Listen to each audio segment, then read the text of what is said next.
this week's news, school chaplaincy remains a political football. Iraqi Christians call for a homeland and take up arms.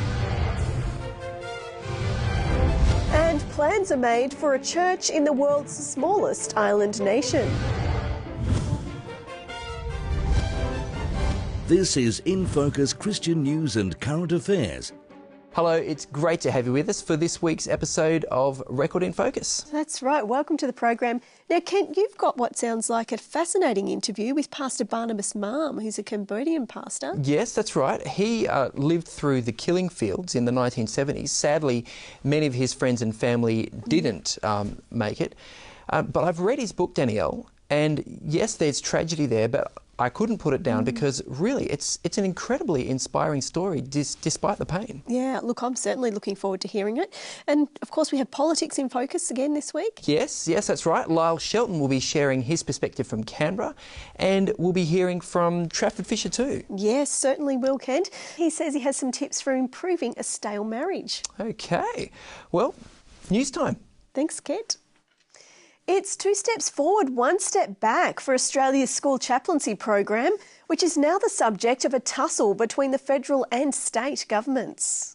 After the High Court ruled in June that the chaplaincy program's funding model was unconstitutional, the federal government organised to instead funnel the $244 million through state and territory governments. But now, according to the ABC, both South Australia and the ACT have refused to sign up to the new deal. They want secular welfare workers to be funded under the program, while Prime Minister Tony Abbott has affirmed that the Commonwealth's support only covers chaplains representing various religious backgrounds.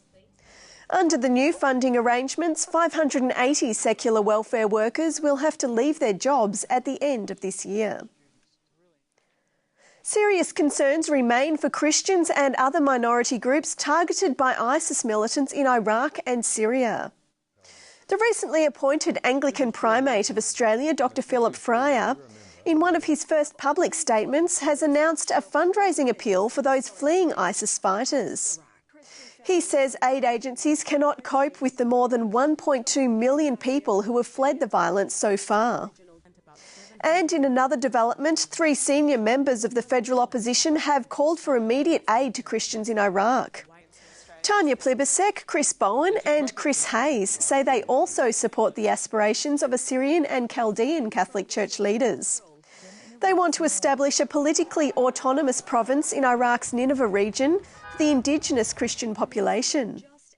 Some Christians in northern Iraq say they're sick of being victimised and have joined up with the Iraq Army or Kurdish forces to fight against ISIS militants. The Conservative World Congress of Families went ahead in Melbourne despite protests last weekend, but not before key politicians had withdrawn from the event. After 4 venue changes due to security and other concerns, the controversial Catch the Fire Church, which is associated with the right-wing nationalist Rise Up Australia Party, agreed to host the event. The move prompted the Federal Minister for Social Services, Kevin Andrews, and Victoria's Attorney-General, Robert Clark, to announce their withdrawal from the event.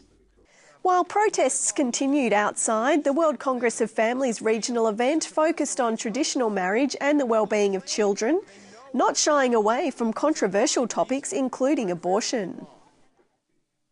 After months of building in popularity on social media, the latest fundraising craze is the Ice Bucket Challenge, a fun way to raise awareness and funding for research into ALS, or Lou Gehrig's disease. Write you a check. That check is for me. Even church and political leaders have embraced the trend, although many are taking the soft option, choosing to make a donation rather than braving the icy indignity of the notorious bucket. We feel that this is such a worthy cause. We're proud of our young people who are getting involved and bringing an awareness of this despicable disease to people around them. But rather than have the ice water thrown over our heads, we thought it might be more beneficial if we actually write a check and send it in. Concerns have been raised by some Christian leaders, however, that some of the research into ALS involves the use of embryonic stem cells. Other critics have reflected on the lack of water in some parts of the world, where each bucketful is precious and may represent hours of walking to and from the nearest clean water source. In 2004, the discovery of unusually small humanoid bones in Indonesia led scientists to proclaim a new stage in human evolution, which was popularly called the Hobbit. But according to Penn State News, careful examination of the bones by an Australian-led international team of researchers has led to a much more mundane explanation. They say the skull fragment measurements are not quite as small as previously reported, and that the bones have features consistent with a diagnosis of Down syndrome. The original person would have been about 4 feet tall, a height consistent with modern humans in that region. The research has been published in the prestigious PNAS scientific journal. A congregation of just 40 people is looking forward to the building of the first Seventh-day Adventist church in Nauru, the world's smallest island nation. According to church leaders in the South Pacific, a block of land has been acquired and building materials are being gathered. The process has been complicated, with Nauru's parliament needing to approve the arrangements and also legally register the Adventist church in the country. Church leaders in the region say they're now waiting on approval for the building plans and are looking for volunteer builders to help in the construction. Nauru has an area of only 21 square kilometres and boasts a population of 9,400. Only one other country is smaller, the Vatican. Western Australia has celebrated its very first Hymn Fest, sponsored by the Adventist Church together with the Bible Society of Australia.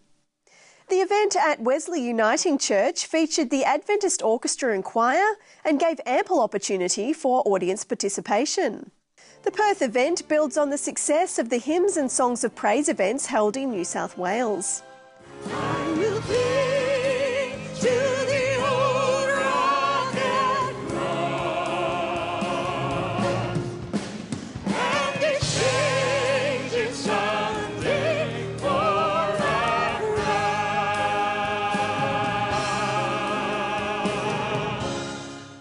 This year, the event was hosted by ABC journalist Geraldine Doog. For centuries, painters have expressed their beliefs and their religious struggles through their works. A new TV series produced by Adventist Media Network explores the stories behind some of history's most famous works of religious art. This is my favourite Rembrandt. It's one of his final works and it portrays the story of the prodigal son. For decades, Rembrandt was fascinated with this story. He made numerous sketches and illustrations until he painted this life-size masterpiece in 1668. The series is being broadcast weekly and is also available via Hope Channel's new on-demand service. This painting was intended to help people better understand the true nature of the cross of Calvary. It was intended to shock and generate emotion. You have the face of Jesus looking at you with tears coming down his cheeks. Not for himself, but for you and me. And that's this week's news. Kent. Thanks, Danielle. We'll be straight back after the break with Politics in Focus and some tips for reviving a stale marriage. Don't go away.